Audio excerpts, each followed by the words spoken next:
The following comments were pulled from the Easy Allies Patreon page among our $10 and above patrons. They represent what our community was playing and talking about in April, our first full month of operation. Just platinum The Witness, and I gotta say, it is definitely my favorite game of Q1.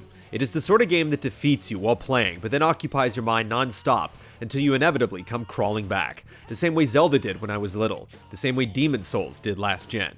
I am a huge fan of games that are able to maintain such staunch focus while hinting at greater depths.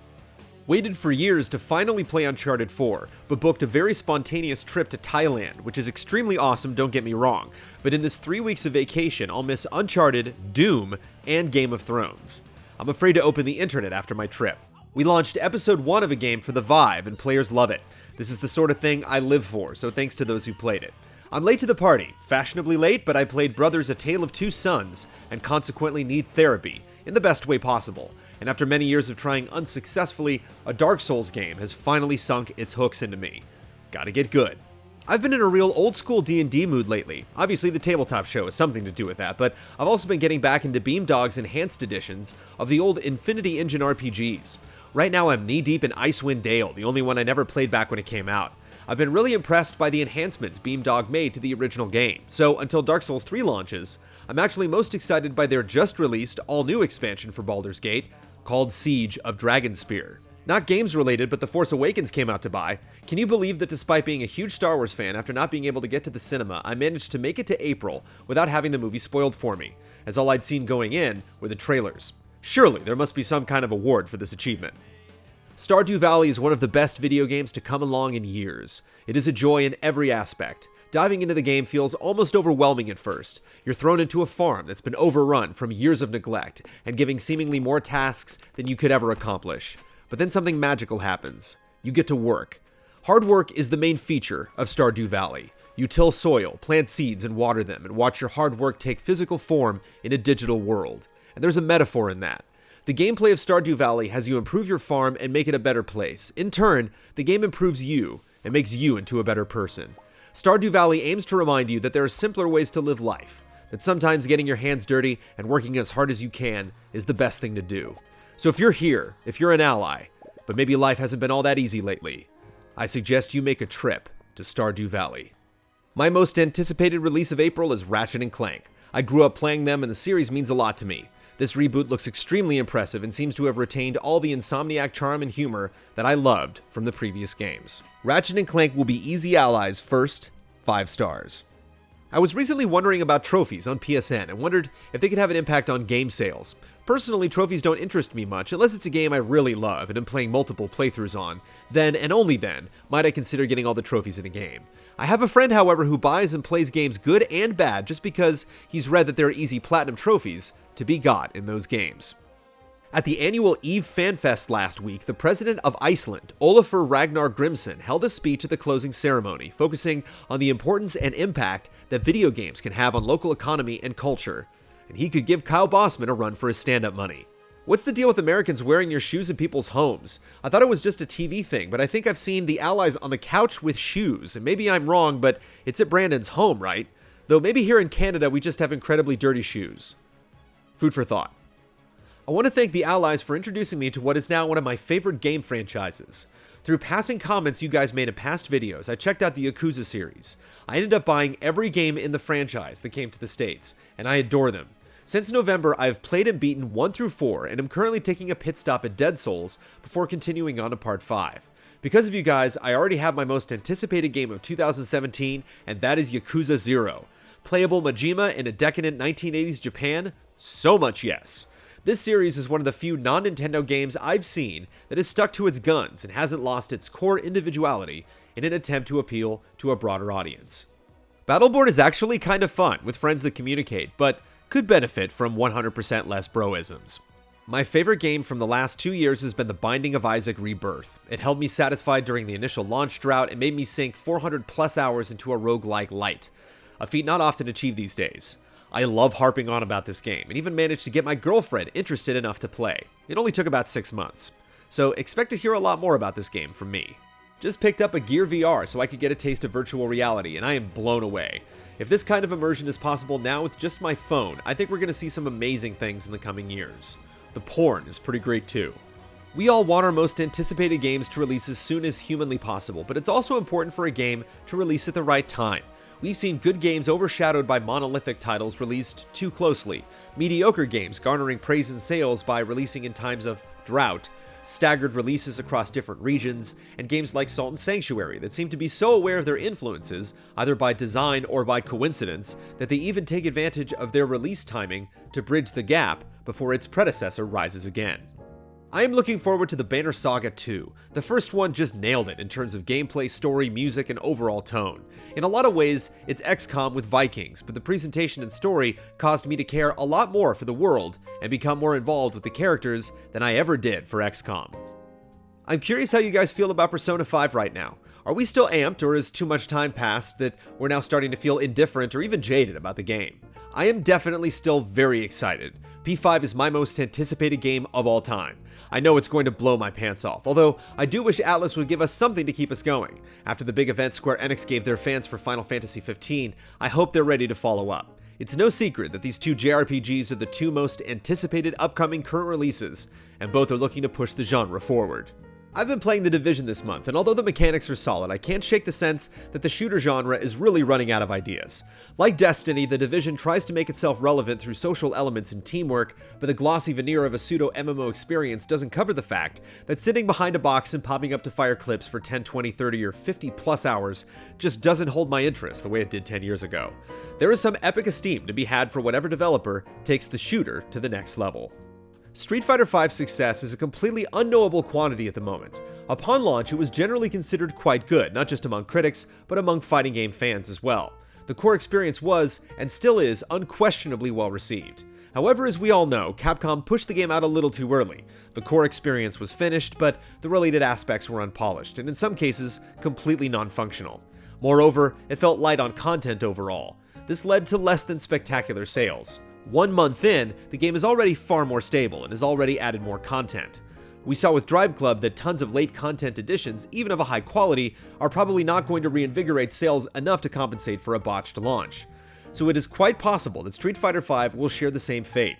However, there is one huge aspect which could completely change the game: the competitive community that exists around Street Fighter V. Already, the reception has been incredibly positive in the competitive scene. The Big Dog Evo happens in July. At that point, Street Fighter V will be a content-rich experience. There's a real shot for Capcom to get what may amount to as a second launch. Brandon Jones, you still owe me a damn Dead Space comic book for my Deus Ex comment. Okay, I don't actually care about the comic book, but I do like bothering you about it because you all never actually contacted me about it when you said you would, and you never finished your story about it on the last GT livestream either.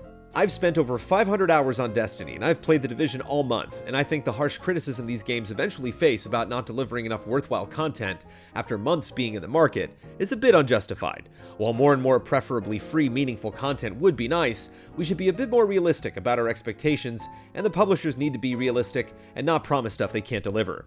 When you've put hundreds of hours into a game, it's okay to put it away eventually and admit you've gotten your $60 or $90 worth. I'm all for the consumer's right to complain, but in these cases, the problems were to be expected, and you can argue whether they're problems at all. The Halo Championships were broadcast on national television on ESPN. I am shocked at how many games outlets did not hype the hell out of those tournaments. Competitive gaming is becoming more respected in the mainstream audience, and I'm surprised at how few people seem to be discussing it. Shaquille O'Neal and the TNT NBA crew even had a segment where they chatted with the League of Legends crew.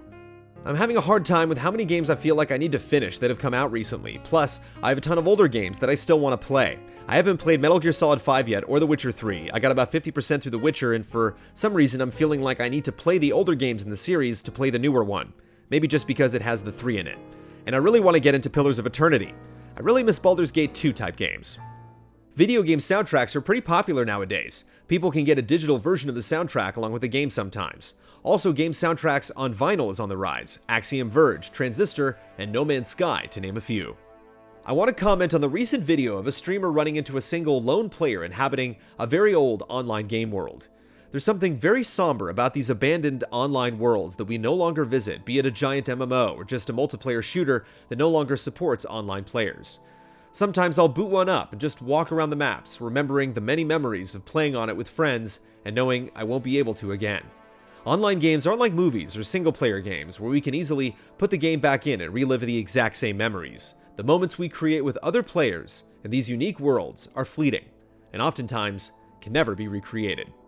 I made Top 10 Sewers happen, I will make the Dragon Quest retrospective happen. Give in to it, Jones. Let yourself succumb. Make it happen. Because you guys are dirty, stinking Americans, it means you're very unlikely to cover two games I'm very interested in this month, Dirt Rally and Rugby Challenge 3. Does anyone at EZA fancy giving these underappreciated sports video games a go? I imagine blood would be all over Dirt Rally, and I think Huber has the enthusiasm to try something new, like Rugby Challenge. Don't be afraid to try new things. This may sound needlessly defensive, but I just want to get it off my chest. I'm not a bro. I don't play Call of Duty. I don't yell at people over voice chat. I mostly play single-player games, usually RPGs or RTSs. I'm currently replaying Pokemon Yellow and Final Fantasy VII, playing Persona 4 Golden for the first time, and trying to break through that invisible first wall in Bloodborne. But the game I play most, the game I play every year, is Madden. Beyond being a sport, football is an incredibly rich game, and beneath the veneer of Doritos and cheerleaders, Madden offers the most consistently rewarding tactical gaming experience I know of. It's also coupled with a not always well-made but still fun RPG experience of running a team in franchise dynasty mode. Yes, EA needs to innovate more. Yes, annual franchises are problematic, but I love it, and I really wish it would get a bit more love and respect from the gaming media. The year 2009. I was in 6th grade, and the developer that created my favorite game of all time, Shadow of the Colossus, unveils The Last Guardian, and my hype for a game reaches new bounds. Fast forward today, the year 2016, and I'm in college. Soon I'll be playing a game that at this point is an artifact of gaming. In the words of Michael Huber, this game will be the culmination of my love of gaming. Some news from my part of the world. I'm from a small island called Bahrain in the Middle East, and I've noticed that over the past few years, maybe 10 so far, we've had a huge influx and more attention being paid to gamers. Or as I believe that the generation of the 90s are now finally adults and bringing more light from the gaming world to our neck of the woods. Now we finally have conventions, IGN, Comic-Con, random other ones where big companies such as Nintendo and PlayStation actually have a presence, as well as random celebrities show up. This makes me happy as a gamer. PSVR's personal theater-esque cinematic mode is low resolution, but also potentially capable of better 3D than any 3D TV can produce. This is because having a screen for each eye matches our biology and the way we perceive depth much better than a single 3D-capable display with or without glasses. Given this, along with a great refresh rate of OLED screens like the one in PSVR, I'd love to see PS4 games get patched with alternate rendering modes to capitalize on cinematic mode's unique advantages compared to a traditional TV or monitor. Specifically, by dropping the resolution and using the processing power to run the game in 3D at 60 frames per second. It would make the device even more useful, offer new experiences in the event of decent VR titles taking a while to arrive, and finally offer a way to play 30 FPS PS4 exclusives at a higher frame rate. Even with the drop in visual detail, imagine getting 60 FPS Bloodborne at last. I prefer to be on the losing side in every multiplayer game. I just team switch if there's an obvious losing side. There's just something about being on the losing side at the end of the round, feeling we did everything we could together, but it was just not enough. Even better if the game has an active voiceover. The silence when the round ends, and my personal favorite, some people pressing the button to talk just to release it after pausing a couple seconds. I imagine people in front of their monitors scratching their heads, their silent frustration, maybe trying to concentrate on the good parts of the round, some trying to justify the loss, some getting motivated for the next round, or some of them just realizing that they have better stuff to do than this stupid game. Then, when the next round starts, these likable human beings leave, and I am left mostly with joyful and filthy winners who would quit in frustration if the same thing happened to them. The news I got most excited about in March was the announcement of Maya's appearance in Ace Attorney 6. It got me so pumped that I craved more Ace Attorney goodness, which made me go to the eShop to get Professor Layton vs. Phoenix Wright. It was more or less the only game I played in March. Currently playing Hyper Light Drifter, which finally came out. I don't play that much nowadays, but this had me excited since its Kickstarter campaign. Very good so far. I have absolutely fallen in love with Hyper Light Drifter. It feels incredibly rewarding when you manage to pull off some simple triple dash to avoid a boss's ability and then cut them down after trying again and again. Shout out to Hyper Light Drifter, the perfect warm-up for Dark Souls 3. I've not found myself preparing for a game quite like I've been doing with Dark Souls 3. I platinumed Dark Souls 2, Scholar of the First Sin, back in January, and then said to myself, no more Souls until 3. I found myself wanting to play Demon Souls through for the first time, but I told myself I wouldn't. I wanted to complete a New Game Plus playthrough of Bloodborne, but I buried the game box behind my other PS4 games since its presence in my sight had the effect of a siren's call. I decided to do this because I wanted to crave a Souls game this April. Enjoying it when it came out wasn't enough. It had to fill a hole in my life that I purposefully left hollow, like an ascetic monk denying himself pleasure in order to reach spiritual completion. I wanted to be a starving man, fasting in order to better enjoy that wonderful first meal, 20 pounds of medium-rare Miyazaki game design. I'm a hollow waiting upon humanity. I'm a spark with ambitions on an ember, waiting on the fuel from, and I'm going to have a really good time this month. Me and my band are highly anticipating Dark Souls 3 at the moment. Dark Souls has kind of been a series that has kept us together in a sense. It brings us closer to each other. Now Dark Souls 3 is releasing on April the 12th, but we are also playing a pretty important gig on the 15th. We take practice seriously, so we have to focus 100% on the gig in the coming days. Because of this, we have written and signed a contract which states that none of the band members and friends closest to us alike are allowed to play the game before the gig. We take Dark Souls very seriously, and all of us try as hard as we can not to get spoiled on anything from the game. This is really hard, considering that the game is already out in Japan, and that several media outlets and YouTube personalities are posting frequent videos from the game. The extra 3 to 4 days of waiting we have to do does not make this month easier. I'm calling it now. Zelda Wii U will be Zelda NX by E3.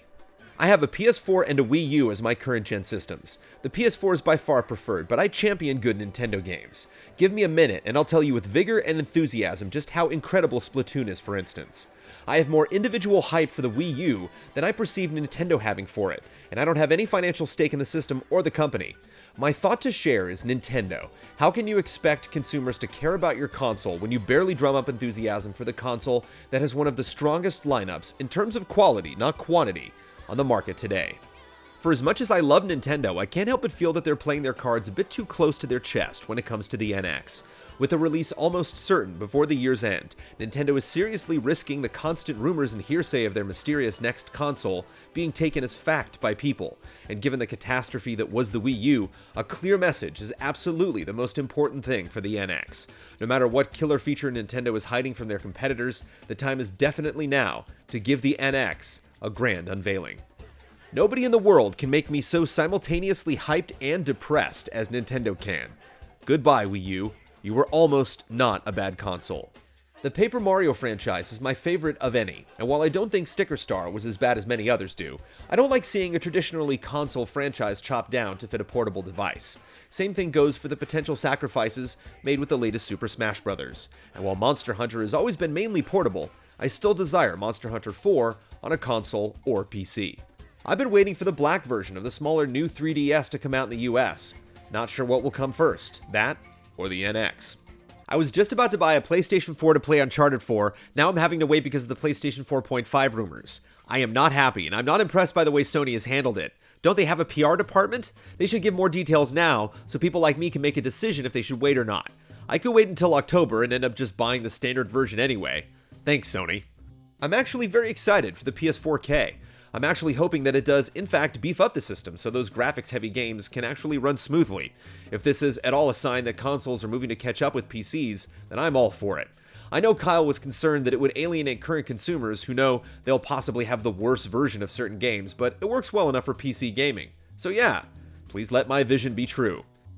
I feel pretty strongly about PS4K, and in my opinion, it's the right move on Sony's part.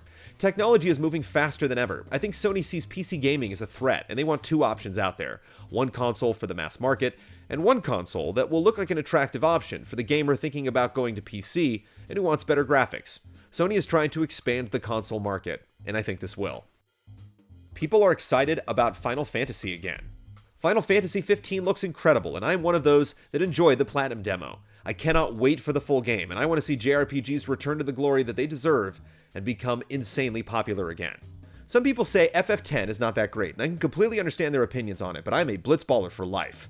FF10 made me want to buy Final Fantasy XII. When I did, it made me want to go back years later and play Final Fantasy VII and Final Fantasy IX.